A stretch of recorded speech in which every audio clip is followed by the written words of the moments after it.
नमस्कार, जोहार। धुमकुड़िया में आप सभी का स्वागत है। जैसा कि अगर आप लोगों ने न्यूज़ पढ़ा है और सोशल मीडिया पे अगर आपकी नज़र होगी तो आपको पता चल गया होगा कि कल जेपीएससी पर छापा पड़ा। काफ़ी बड़ी कार्रवाई है अभी तक के जेपीएससी के हिस्ट्री को लेकर। जेपीएससी पर कार्रवाई होना ही एक मुश्किल बात थी, लेकिन जिस तरह से अभी हाल के दिनों में जेपीएससी के एग्ज़ाम चर्चाओं में आए, जिस तरह के विवाद उसमें सुने गए और कुछ न्यूज़पेपर्स वाले पत्रकारों ने ईमानदारी के साथ चीज़ों को सामने रखा और उसके बाद जिस तरह की कार्रवाई सरकार ने की है, ये कहने में कोई गुरेज नहीं होना चाहिए कि झारखंड में पहली बार कुछ पत्रकारों और सरकार के साथ मिलकर इस कार्रवाई को मुकाम दिया गया है। जहां एक और पत्रकारों ने चीज़ों को सामने लाया, वहीं दूसरी ओर जनता, स्टूडेंट, उन्होंने भी अपनी बात सरकार के पास रखी और सरकार की भी तारीफ़ होनी चाहिए कि उसने कार्रवाई की, क्योंकि जेपीएससी पर आज तक कार्रवाई होना ही नामुमकिन लगता था। चाहे कोर्ट में हो, चाहे सरकार की ओर से हो, हमेशा जेपीएससी पाक साफ साबित होती थी। अब जो अभी कार्रवाई हुई है जेपीएससी को लेकर, ये अभी हाल में कई एग्ज़ाम, जैसे आपका एफआरओ, एसीएफ या फिर आपका 14 जेपीएससी, इन सभी एग्ज़ाम्स को लेकर जो है, जो विवाद हो रहे थे, उसको लेकर कार्रवाई हुई है। इसमें जो नोटिस में आए हैं, जैसे एक वहाँ की जो पहले उप परीक्षा नियंत्रक रही हैं श्वेता गुप्ता, उन पर ये आरोप लग रहा है, उनको लेकर जांच है। इसके अलावा जो टीडीपीएल एजेंसी है, उसके भी कई लोगों को एक तरह से जांच के लिए डिटेन किया गया है। साथ ही साथ जिस तरह का न्यूज़ है उसमें एक चीज़ और देखा जा रहा है कि चेयरमैन साहब ने इस्तीफ़ा दे दिया है जेपीएससी के। न्यूज़ के हिसाब से देखेंगे तो ये बात बहुत मार्के वाली है कि आखिर जो उप परीक्षा नियंत्रक श्वेता गुप्ता है, उनका ट्रांसफ़र हो चुका था, उसके बावजूद वो कार्रवाई में काम कर रही थी जेपीएससी में।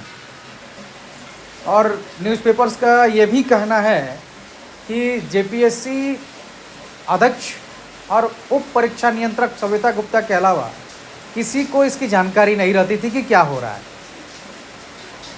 हमारे जो जेपीएससी के मेंबर्स रहे हैं, उन्होंने हाल में इस तरह के जितने भी विवादित रिजल्ट हैं उसमें साइन करने से मना किया और झारखंड की अस्मिता को बचाए रखा है। हाल में जिस तरह से न्यूज़ आए कि हरियाणा, यूपी के कैंडिडेट पास हो रहे हैं बड़ी मात्रा में 14 जेपीएससी में, ये सोचने वाली बात है।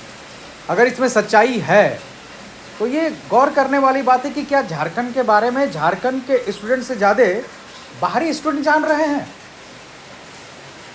शक, शंकाएं, इन सबको दूर करने का काम सरकार और उसकी एजेंसी ही कर सकती है।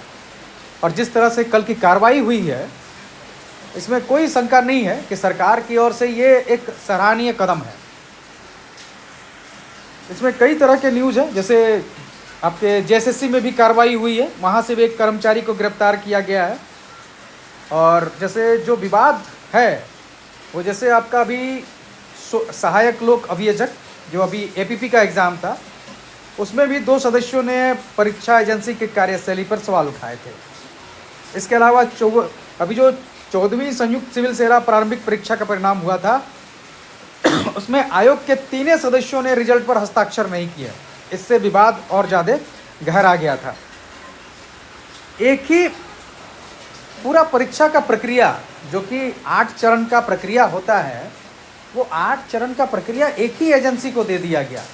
तो एजेंसी तो सर्वे सर्वा हो गई। आखिर ये कैसे संभव है?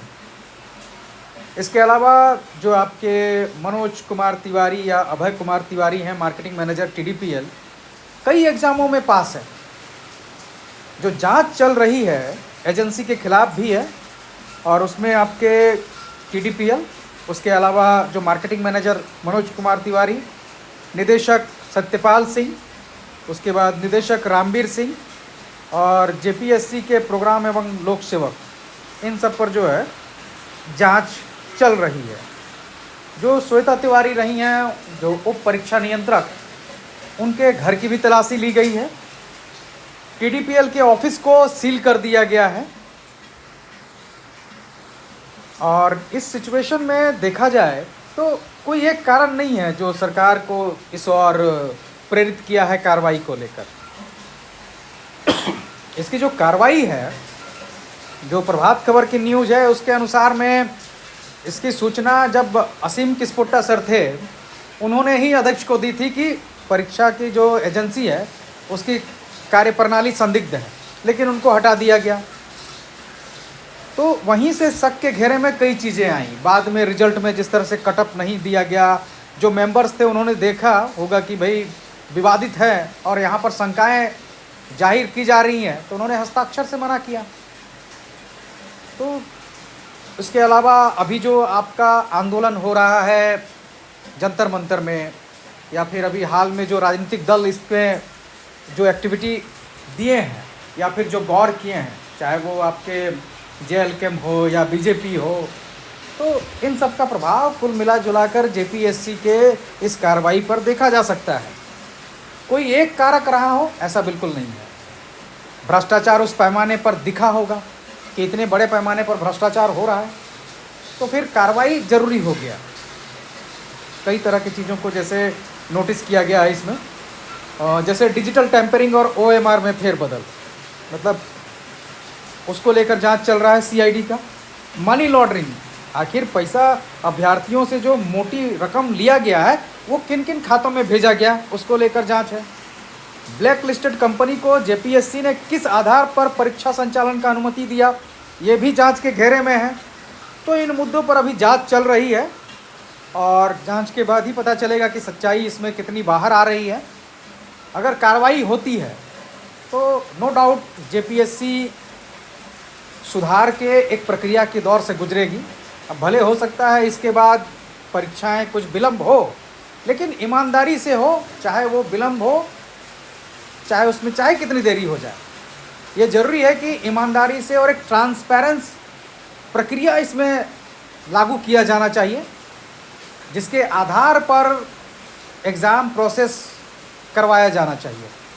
तो इसके लिए सरकार की ओर से भी एक और प्रयास होना चाहिए कि पूरी प्रक्रिया को ट्रांसपेरेंट और ईमानदारी से करने के लिए निर्देश जारी किए जाएं, और सरकार उसमें हस्तक्षेप कर सकती है इन सब चीज़ों पर। उसके अलावा चेयरमैन नए लाए गए जो कि ईमानदार हों और झारखंड के छात्रों का भविष्य बेहतर बनाया जाए। और वो तभी होगा जब JPSC और JSSC जैसी एजेंसियां विवाद रहित काम करें, उनकी कार्यप्रणाली में किसी तरह की शंका ना हो, उनमें ईमानदारी हो, ट्रांसपेरेंसी हो। और अभी इस बात को लेकर भी है कि जो नागरिक हैं झारखंड के या जो अभ्यर्थी हैं, वो सरकार पर इस बात का अपनी बात पहुंचाएं कि JPSC और JSSC जैसे संस्थानों को ट्रांसपेरेंट बनाया जाए, उनमें जो प्रक्रियाएं हैं वो ईमानदारी पूर्वक करवाई जाएं। ये मौका है एक सुधार का, जिससे JPSC और JSSC जैसी संस्थाएं फिर से एक भरोसा जगा सकती हैं अभ्यर्थियों के बीच में। अब देखा जाता है आने वाले समय में क्या होता है। अब अगर बात करें हम लोग की आगामी 14 JPSC मेंस और जो बैकलॉग के एग्ज़ाम हैं उनका क्या होगा, ये FRO ACF को लेकर, तो देखिए TDPL की जो ऑफिस है वो तो सील हो चुका है। सारा डॉक्यूमेंट और सारा कुछ रांची पुलिस और CID के कब्जे में है। तो अब आने वाला एग्ज़ाम होगा, इसकी संभावना कम दिखती है। बाकी नोटिस का वेट कीजिए, JPSC की ओर से हो सकता है नोटिस जारी किया जाए एग्ज़ाम के पोस्टपोन को लेकर। और जब कार्रवाई हो रही है तो कुछ ना कुछ सबूत मिले होंगे, तभी इतनी पुख्ता कार्रवाई की गई है। तो इसलिए एग्ज़ाम होने की संभावना काफ़ी कम लग रही है। और एग्ज़ाम अगर हो भी जाता है तो अगर इस तरह की धांधली मिलती है तो वो तो कोर्ट से भी आपका रिजेक्ट हो जाएगा, फिर इसकी भी संभावना है। लेकिन JPSC इस ओर बढ़ेगी, एग्ज़ाम लेगी, इसकी गुंजाइश कम है। अभी चेयरमैन का नियुक्ति भी होगा, फिर एग्जामिनेशन कंट्रोलर, नई एजेंसी की नियुक्ति, उसके लिए भी टेंडर निकाला जाएगा। तो कई प्रक्रियाएं हैं और उम्मीद है कि अभी एग्ज़ाम आपका पोस्टपोन हो जाएगा। इवन एफआरओ और एसीएफ को लेकर भी शंकाएं हैं कि उसका इंटरव्यू और ये सब चीज़ें जो हैं अब होगी कि नहीं होगी, क्योंकि जांच सबका चल रहा है। अब जांच के आज जैसे आज या कल हो सकता है एफआईआर हो, उसमें क्या रिपोर्ट आता है, किन किन फैक्ट पे एफआईआर होता है, उसके बाद ही सारा कुछ स्पष्ट हो पाएगा। तब तक इंतज़ार कीजिए और जो लोग मेंस की तैयारी में लगे हैं वो मेंस अभी कीजिए, जब तक कि ऑफिशियल नोटिस नहीं आता है तब तक आपको इंतज़ार करना होगा। धन्यवाद।